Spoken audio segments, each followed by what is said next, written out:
This is Annetta from the Fine Frugal line up here in Northwest Colorado.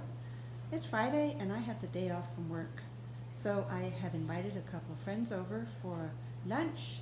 We've all had too much white bread lately, we have agreed, so a salad here was a really nice option. And I just want you to see how I made this without spending an extra dime out of my food budget. So if you're interested, stick with me for just a couple minutes and I will walk you through it, and hopefully it will be useful to you at some point. So the platter, I bank on the experience a little bit that I've been a private chef for years. This, however, doesn't take any cooking skills to do. It's just a little bit of innovation of what you have in your fridge. Platters I've used in private chef service many times over the years, but they are easy to obtain on the internet. And they just provide such a good way to present a salad. That's like the big thing for me right now, because everywhere you go, otherwise, you go to potlucks, you go to buffet dinners, whatever, salad's always in a bowl. Unless it's a big enough event, then you have a salad bar. I think this is a really nice alternative way to present a salad. If you are serving it as a main course, it just does the trick. It's not in a bowl, all mixed up and oily and greasy. It presents nicely. You can see what's in the salad, and you can use the tongs to work it from one end to the other end and go through the layers, and you get everything that's in the salad. If you are making a dinner for your family or your guests, it presents really nicely on a buffet. It takes up a little room on the buffet, and it just packs a punch when it comes to the visual. And this is just a suggestion. I have made so many versions of this, I can't even think of it. For weddings, for small events, for big events, whatever, this is how I present salads. So anyway, today, to make this salad, it took me about all of half an hour to put this together. So here we go. On the bottom, there's some chopped green cabbage. I always keep green cabbage in my fridge because it's got long shelf life, and it's just wonderful to use as a filler in different sauces, pasta sauces, stews, soups, whatever. And it's healthy, so I always have some. And then when we make coleslaw, it's nice to have that on hand as well. So on top of the green cabbage down in the bottom, I have taken an entire can of sweet corn, 64 cents a can, and yes, you can use sweet corn right out of the can. You drain it in a salad. It adds a sweetness to the salad and some nice color. Now obviously you can't see it here because it's buried, but once you dig through the salad, you'll be able to see that there's corn in there as well.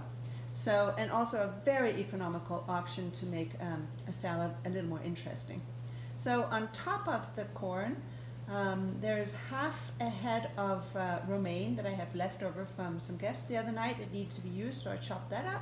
You can see parts of that right there. And the white around there is mozzarella cheese. Last week when I was at the store, I got 2 times 8 ounces, and they were on sale, each packet, for $1.56. So I took one, put it in the fridge, and the other one's in the freezer for another time. And this is probably half of that packet I put in the fridge, so that's about 4 ounces of fresh mozzarella. They're bought on sale, so we're down to like 78 cents of fresh mozzarella. Pretty good when you consider what that normally costs. And it makes the salad a little more filling because it is the main course of lunch.